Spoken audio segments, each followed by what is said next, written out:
Olá, pessoal! Eu sou a Roberta Muniz e abrimos aqui mais uma sessão do bate-papo empreendedor do nosso Conubicast. Vou conversar com Gilles de Paula, CEO e fundador da Trize. Ele vai contar como tem sido a sua jornada como empreendedor e a história da Trize. Gilles, é um prazer conversar contigo e muito obrigada por aceitar o nosso convite de participar do podcast. Oi, Roberta. Olá para todo mundo que está nos escutando aqui. O prazer é todo meu aqui, uma honra participar aqui do Bate-Papo Empreendedor no Conubicast. Espero que hoje a gente possa ter um papo de alto nível e trazer alguns insights relevantes para quem está nos escutando. Com certeza. E para começar, você pode contar um pouco sobre o que é a Trize? Claro, Roberta. De forma bem resumida, a Trize é uma empresa que auxilia outras empresas a alcançarem seus objetivos com maior previsibilidade de resultados.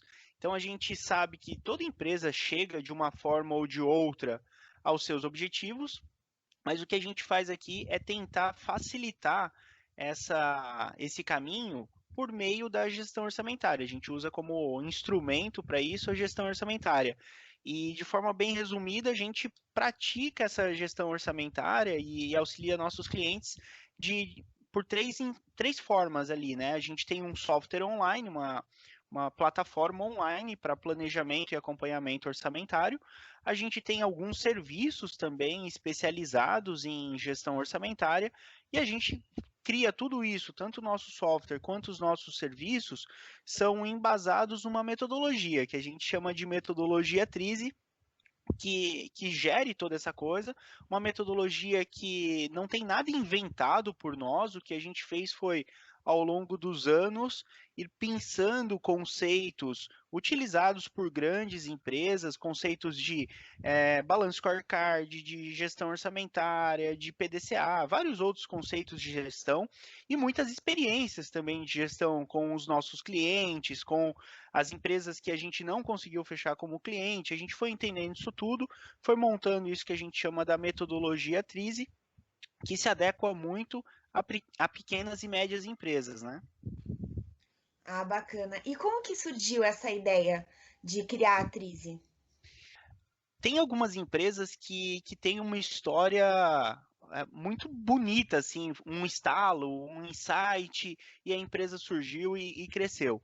No caso da Trize, não foi assim que aconteceu, foi uma ideia que foi sendo construída aos poucos, foi surgindo. Então, basicamente, o meu histórico, né, o meu background como um dos fundadores da Trize é sempre em áreas relacionadas a planejamento e controladoria. Então, trabalhei antes da Trize muitos anos com tanto na área técnica, desenvolvimento de software, como consultoria de implantação de software, em temas relacionados à gestão orçamentária, balanço scorecard e gestão do desempenho empresarial de forma geral. E então já havia esse background, já tinha essa experiência e foram surgindo algumas necessidades. Empresas de conhecidos meus que me procuravam de alguma forma para algum projeto, para alguma dúvida, alguma coisa assim.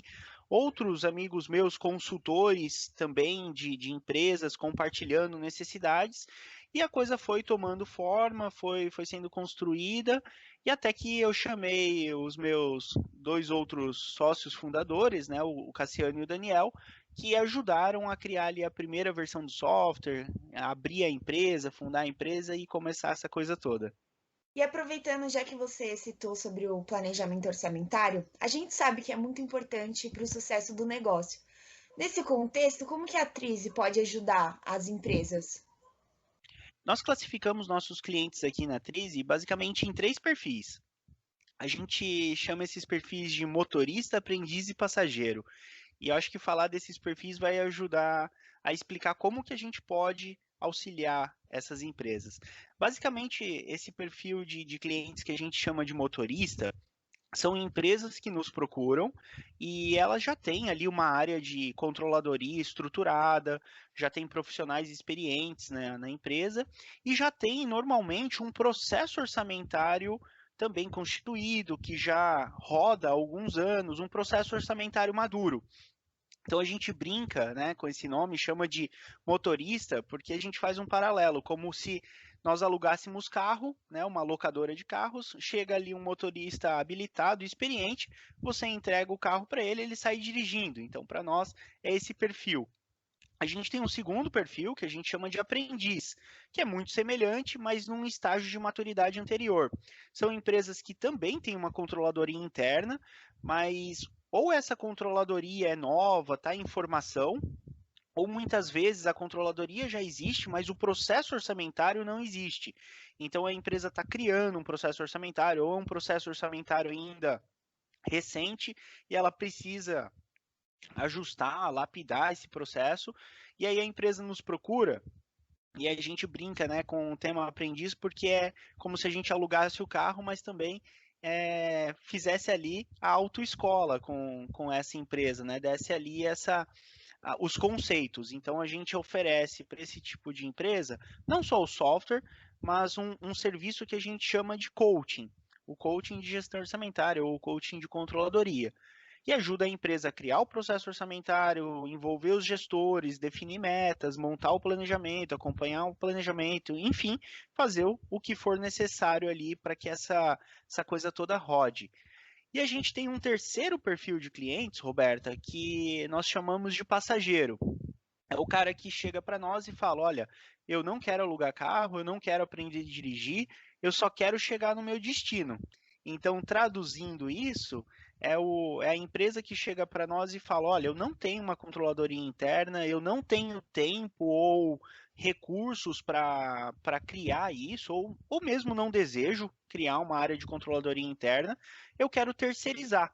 E aí a gente fornece para essa empresa um outsourcing de gestão orçamentária, um BPO de gestão orçamentária, uma terceirização de gestão orçamentária, o termo que você preferir, mas o que importa é que a gente faz para a empresa a gestão orçamentária dela, como serviço. Assim como vocês na Conub, né, fazem a terceirização da contabilidade, a gente faz a terceirização da gestão orçamentária. Ah, bacana, é bem isso mesmo. E já que você citou sobre esse planejamento que envolve, né, diversas áreas, como que ocorre, né, sobre o alinhamento desses setores do planejamento para ele ser feito de modo correto? Como que você entende que esse alinhamento estratégico entre o marketing e vendas com a controladoria, por exemplo, tipo, existe desafios? Se sim, tipo, quais são? Nossa, Roberta, ótima pergunta. Assim, existe muito desafio e não é só marketing e vendas, né, que precisam se alinhar, é a empresa como um todo, né? Então, se por exemplo é uma indústria, você tem que ter um alinhamento ali muito forte entre marketing, vendas, o setor produtivo, o setor de logística para fazer a entrega desses produtos. Quando é uma empresa, um comércio, você vai ter que ter um alinhamento também muito forte entre seja os PDV, né, os pontos de venda, ou a operação de venda, seja lá como acontece essa operação, se é online, se é presencial, ou mesmo uma empresa de serviços que tem ali um foco muito grande em atendimento, em relacionamento com o público. Então tem que ter um alinhamento muito grande entre todas essas áreas para que a coisa funcione. E quando a gente fala alinhamento entre áreas, parece coisa de grandes empresas, de grandes corporações.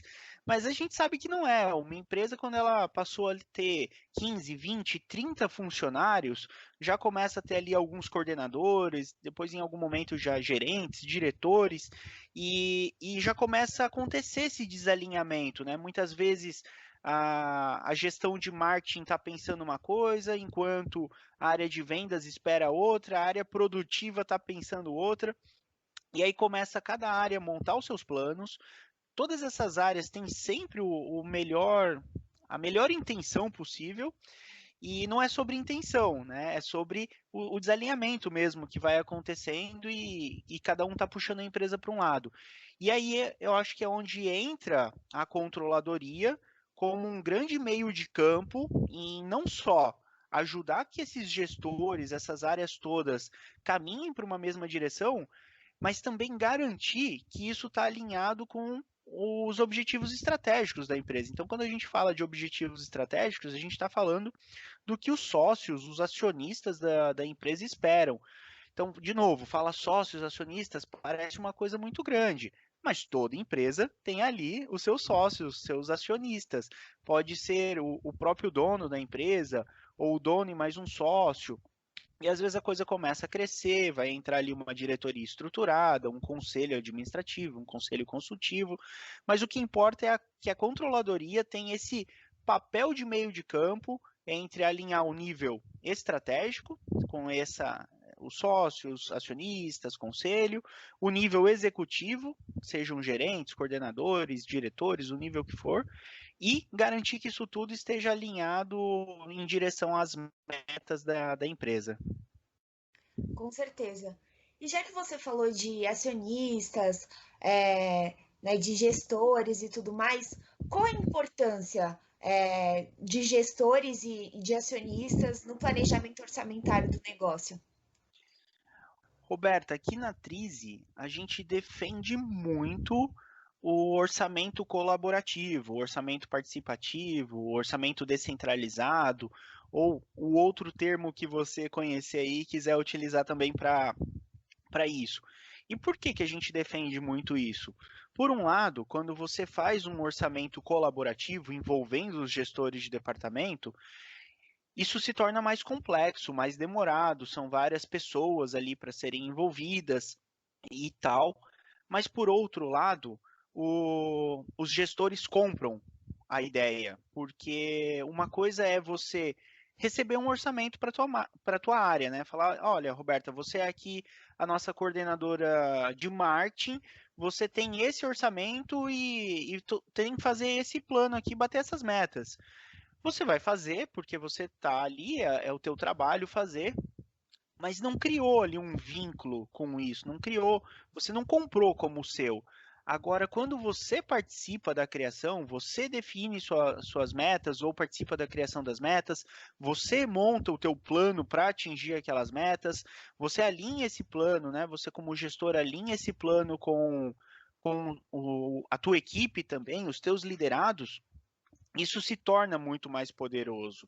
Então, eu gosto muito de fazer um paralelo com uma viagem, né? Então, você sair para viajar sozinho é muito mais fácil. Então, se você vai fazer uma viagem com a família, né? Então, vai lá, o marido, a mulher, enfim, a configuração que for, os filhos ali dessa, dessa família, ou até mesmo com amigos, né? Vou viajar com mais 3 amigos, 3 amigas, começa a ficar mais complexo. Cada um acha uma coisa, pensa uma coisa, tem ali todo um contexto histórico, uma forma de encarar as coisas, e vai dar mais trabalho alinhar, chegar num consenso. Mas, por outro lado, todo mundo participou. E aí você também tem, num momento de dificuldade, você tem muito mais gente que conhece o plano, que está alinhado com esse plano e pode ajudar a trazer as coisas para o trilho. Num momento também bom, você está com todo mundo ali alinhado para não perder oportunidades, para aproveitar um momento bom.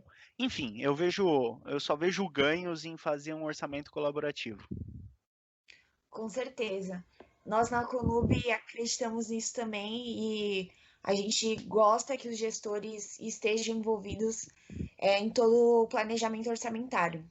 Mas agora falando de uma maneira um pouco mais geral, qual a importância, para a empresa, né, de ter esse planejamento e uma controladoria bem estruturada? Roberto, eu vou até pegar esse paralelo que eu fiz antes, né? Que eu falei de programar uma viagem. Então imagina que você está aqui em Joinville, onde fica a Trize, está em Joinville e decidiu fazer uma viagem para o Acre. É uma viagem longa e você não conhece o trajeto. Se você decidir sair sem nenhum mapa, sem um GPS, sem um celular com um aplicativo de mapas instalado, você vai conseguir chegar até o teu destino, vai conseguir chegar até o Acre, mas é muito provável que você leve mais tempo, que você não aproveite as melhores estradas, que você se perca muitas vezes ao longo do caminho. que você tome direções erradas, gaste mais combustível do que é necessário, entre em áreas de risco e assim por diante, né? Então, você consegue chegar, mas vai ser muito mais complicado, muito mais complexo do que precisaria ser. E assim é uma empresa sem planejamento. Como eu disse no começo aqui, as empresas, de uma forma ou de outra, elas atingem seus objetivos. Mas o que a gente prega muito é que ter planejamento, ter uma uma boa gestão orçamentária, vai fazer com que você chegue aos seus objetivos com mais facilidade. Então, não preciso ir aos trancos e barrancos. Esse é o papel do planejamento. Agora, o papel da controladoria, ainda dentro desse paralelo, imagina. Eu nunca participei de um rally, mas eu vejo que o rally ele tem lá o piloto e tem o navegador. Esse é o papel da controladoria. O navegador ele vai ali ao lado do piloto, sempre antecipando algumas coisas, né? Então, olha, vai ter uma curva mais fechada à frente, reduza. Vamos passar por uma ponte estreita. A gente vai ter que passar por dentro de um rio. E o navegador ele vai ali ao lado, instruindo o piloto e antecipando desafios que vão acontecer. E eu enxergo que a controladoria ela tem um papel muito importante na empresa e muito semelhante a isso. Vai continuar existindo o papel ali do CEO, do presidente, da diretoria, em tomar decisões, em definir o curso acima de tudo, dirigir a empresa, mas a controladoria tem esse papel de estar antecipando possíveis problemas ou de estar antecipando também oportunidades, de alinhar, né, isso tudo, porque quem está ali dirigindo a empresa não tem tempo de estar olhando para tudo, e a controladoria tem esse papel de estar comunicando com a base, de estar levantando informações. Fez sentido, Roberta? Fez total. A controladoria ela acaba conversando com todos os setores, né? Sim. E nessa época do ano, né, a gente está chegando no final do ano e tudo mais, as empresas elas costumam fechar o seu orçamento para o próximo ano. Você sente que existe uma busca maior pela Trise? Sim, Roberta, a gente diz que essa é a nossa safra, né? Então a gente se prepara o ano todo aqui para o período de novembro, dezembro, janeiro e até um pedacinho de fevereiro. Ainda tem algumas empresas ali que ainda estão trabalhando no seu orçamento. Então a gente já se prepara para isso, porque sabe que é nesse período onde nós vamos ter um maior volume, tanto de novas empresas nos procurando para se tornarem clientes, mas também dos nossos clientes fazendo o seu planejamento orçamentário. Mas, apesar da demanda ser maior nesse período, para nós acaba sendo constante. O ano todo a gente tem as empresas nos procurando. Por que disso? Né? Porque tem empresas que, por exemplo, fizeram todo o seu planejamento em planilhas, em Excel, Google Sheets, fizeram seu planejamento no período final do ano. E aí, quando chega ali por fevereiro, março, elas nos procuram e falam: olha, eu quero agora, eu fiz o planejamento, sofri muito com as planilhas, e agora eu quero migrar isso tudo com calma para dentro do sistema de vocês, para que minha revisão orçamentária ali no mês de junho, julho, já seja feita utilizando o software de vocês, ao invés de eu fazer isso em planilha. Tem outras empresas que nos procuram ali na metade do ano, já se programando, olha, eu quero fazer uma implantação, eu quero implantar aqui um processo orçamentário, quero fazer isso com calma para chegar em novembro e dezembro com isso tudo bem estruturado. Então, a gente também tem essas empresas. E isso falando de novos clientes, né? Mas olhando para a nossa base atual de clientes, a gente também tem a demanda o ano todo, porque a maioria das empresas, sim, faz o planejamento novembro e dezembro, mas tem muitas empresas que trabalham com anos fiscais diferentes ou que trabalham com safras, por exemplo, no agronegócio, às vezes você tem a empresa que o ano dela vai de junho a maio, algo nesse sentido, então ela está fazendo o planejamento dela num outro momento. Tem empresas que fazem muitas revisões orçamentárias, né? E agora com a questão da pandemia, revisões orçamentárias ficaram muito mais frequentes. A gente tem empresas que não faziam revisão orçamentária ou que faziam uma revisão semestral e agora estão fazendo revisões trimestrais ou até mesmo bimestrais. Tem empresa trabalhando na revisão mensal do orçamento. Algumas empresas que estão com um cenário mais complexo estão trabalhando todo mês na revisão do orçamento para ter isso sempre o mais justo possível. Então a gente tem trabalho o ano todo, mas de forma geral, esse período agora de novembro a fevereiro cresce bastante a nossa demanda. Ah, show. Quais são os principais diferenciais da Trise dentro disso? Também considerando a sua metodologia. Roberta, a gente entende que tem muitas soluções de planejamento orçamentário, de gestão orçamentária, não só no Brasil, mas no mundo. Tem excelentes ferramentas, excelentes consultorias, tem muita coisa boa nessa área.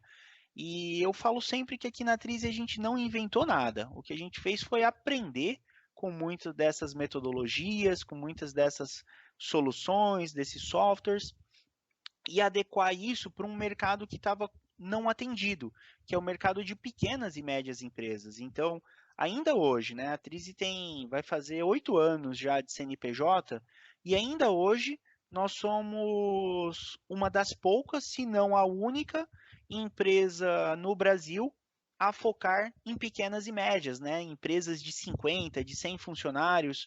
Normalmente, esses softwares de planejamento orçamentário, eles são muito complexos, pensado a grandes empresas. Então, eu acredito que o nosso grande diferencial, principalmente olhando para a metodologia, é o foco nas pequenas e médias, em entender o contexto, em entender o cenário, os desafios dessas pequenas e médias empresas. Mas agora falando um pouco de você, você pode contar um pouco sobre essa jornada antes da Trise? Claro, conto sim. Na Trise já são 8 anos, já vai para 8 anos de Trise. E antes da Trise, eu comecei a minha carreira na área de hardware mesmo, então eu trabalhei em algumas empresas, mas fui ganhar experiência numa grande empresa aqui de Joinville, trabalhando no que, nossa, vai até parecer velho agora, porque nem se usa, eu acho, mais esse termo, que era o CPD da empresa, trabalhava lá com servidores, configuração de Active Directory, na época tinha, nossa, Lotus Notes, trabalhava com isso tudo. Depois acabei migrando para desenvolvimento de software, fui programador por bastante tempo, adorava programar. E aí aconteceu de uma forma muito natural do produto que eu desenvolvia, teve uma necessidade de sair da área técnica e fui migrando para uma área mais de consultoria. Gostei muito de fazer isso. Trabalhei vários anos viajando para as empresas, conheci muitas cidades do Brasil fazendo isso. Foi uma experiência fantástica, sempre trabalhando com temas relacionados à gestão orçamentária, balanço scorecard, gestão do desempenho em geral. E aí, depois disso, passei um tempo também como gerente de produto, né? Então, ajudava a definir roadmap de produto numa outra empresa de software aqui de Joinville também, roadmap de produto, o que seria feito e tal. E aí surgiu a Trise. Então, desde então, estou me dedicando a todos os temas dentro da Trise, né? Porque quando a gente começa uma empresa, a gente acha que vai trabalhar com um tema-chave, né? Eu achava que eu ia trabalhar com um software de gestão orçamentária, mas no final você entende que você tem que aprender um pouco de marketing, de vendas, de finanças, de RH, de gestão de pessoas e de todos os outros temas relacionados. Então, acho que a experiência de empreender, apesar da carreira anterior, a experiência de empreender ela é muito intensa e ela acaba te abrindo um leque, uma visão muito bacana assim de como funciona uma empresa e quais são todas as áreas possíveis ou várias áreas possíveis dentro de uma empresa. Com certeza. E você, com a Trise, você já ajuda, né, diversas empresas e empreendedores também. E além disso, você é mentor, né, do programa de startups de capacitação do Sebrae. Como é ser mentor lá? Roberta, de novo, muito boa a tua pergunta. Gostei de tu tocar nesse assunto. O Sebrae aqui de Santa Catarina, acho que ele foi pioneiro no Brasil com um programa chamado Startup SC. Hoje esse programa está nos principais estados, né? Eu sei que tem o Startup PR, Startup RS, Startup SP, que foram inspirados no Startup SC. Acho que começou aqui lá com o Alexandre Souza e o Rafael Assunção e muita gente boa ali. E a Trise passou por esse programa de capacitação. Se não me engano, em 2015 a gente passou. Foram quase 8 meses de workshops e mentorias e consultorias. E eu digo que foi um divisor de águas para nós, assim, na Trise. Talvez a Trise não existiria hoje se não fosse pelo Startup SC, se não fosse também pela UOL, a nossa aceleradora lá de Porto Alegre, é, outros programas assim que a gente passou e que a gente é muito grato. Então eu sou muito grato e a atriz é muito grata ao Startup SC por tudo que nos trouxe e há alguns anos eu fui convidado a dar alguns workshops, a mentorar ali também um pouquinho. E para mim é uma grande honra, sabe? Poder ter essa oportunidade do give back, né? De devolver um pouco do que o Sebrae nos trouxe, do que o Startup SC nos trouxe. Então, agradeço demais.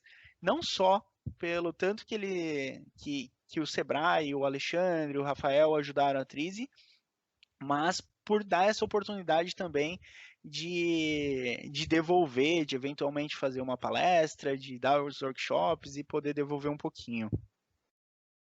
Ah, com certeza. Então foi algo primordial, né? Sim. E para finalizar, quais os planos para o futuro, principalmente falando em 2021? Nossa, Roberta, essa eu acho que é a pergunta mais difícil que você fez hoje. Hoje, por coincidência, terminando aqui a gravação, eu saio e vou para uma reunião com meus sócios, onde a gente vai fechar o planejamento de 2021. Ou pelo menos queremos fechar o planejamento de 2021. Nem sempre conclui-se na reunião, às vezes fica um pouquinho para frente. Mas acho que 2020 foi um ano de muito aprendizado, completamente atípico, né, pela questão da pandemia, pela crise econômica que foi gerada, e nos trouxe, apesar de todo o impacto social e de saúde que a pandemia gerou, no final aqui para a gente na Trise, ela nos levou a muitas reflexões e tomadas de decisões, e a gente está saindo 2020, acreditamos, muito melhor do que entramos. E acho que uma consciência de custos muito maior, um modelo de negócio mais bem estruturado, mais bem embasado e muito mais maduro. Então, para 2021, a gente ainda não tem os planos fechados, mas a gente tem uma perspectiva muito boa. A gente está entendendo a nossa empresa de uma forma muito mais madura do que ela começou o ano. E a gente acredita que 2021 vai ser um ano de ainda reestruturar muitas coisas, de colocar em prática muitas das mudanças que a gente já fez, que estão acontecendo. O primeiro semestre deve ser de muito trabalho para colocar essas mudanças em prática. A gente lançou, inclusive, agora um modelo de franquias. Então, essa metodologia que a gente desenvolveu, o software que a gente desenvolveu, a gente começou a franquear isso. E esse é um dos principais planos de crescimento para 2021. Então, o primeiro semestre vai ser um semestre de muito trabalho para colocar essas coisas para rodar. E a gente acredita que do segundo semestre para frente vai ser um momento de muito crescimento também. Ah, com certeza. 2021 a gente crê que vai vir para revolucionar, né, o que o ano de 2020 não fez. Esperamos que E, sim. é, e você poderia deixar um recado para quem tem vontade de empreender ou para quem já está nessa jornada? Claro, tanto empreender, quanto até aproveitando para também falar de de quem já empreende e está pensando em implantar gestão orçamentária na empresa, são coisas que são complexas e não acontecem do dia para a noite, né? Eu gosto muito de biografias de grandes empreendedores e por mais rápido que seja o sucesso, você vai ver que não tem nenhum grande empreendedor que fez sucesso da noite para o dia. Às vezes você até vai enxergar uma empresa que cresceu muito rápido, mas você olha para o histórico desse empreendedor, ele já teve outras empresas, seja de sucesso ou não, mas já teve outras empresas no passado, já tem muito aprendizado acumulado. Então eu vejo que é um caminho longo a ser trilhado, né? Sem ser piegas aqui, mas tem uma frase que resume muito bem isso, que é empreendedorismo é uma maratona, não é uma corrida de 100 metros rasos. Então acho que o principal conselho que eu poderia dar é ter esse entendimento, entender que a tua jornada vai ser longa e que você precisa ter combustível para ir essa jornada toda. Não adianta, em alguns momentos, claro, você vai ter que fazer um sprint, vai ter que fazer um esforço a mais, mas você não pode também trabalhar sempre no 110%, porque senão você quebra. Você, como empreendedor, você quebra. Você precisa estar saudável para levar a tua empresa, seja uma década para frente, 2, 3, vai depender aí também do plano de cada um. Mas o geral é que não vai ser rápido e você tem que estar preparado para correr essa maratona toda. Bom, eu queria agradecer imensamente a você por ceder seu tempo e tenho certeza que o pessoal vai adorar conhecer mais a sua história a fundo e da Trize. Obrigada pela parceria. Imagina, Roberta, eu que agradeço pelo espaço aqui, foi um bate-papo muito agradável, lisonjeado em poder participar aí do Conumbicast. E pessoal, não esqueçam de curtir e compartilhar o nosso podcast. Muito obrigada.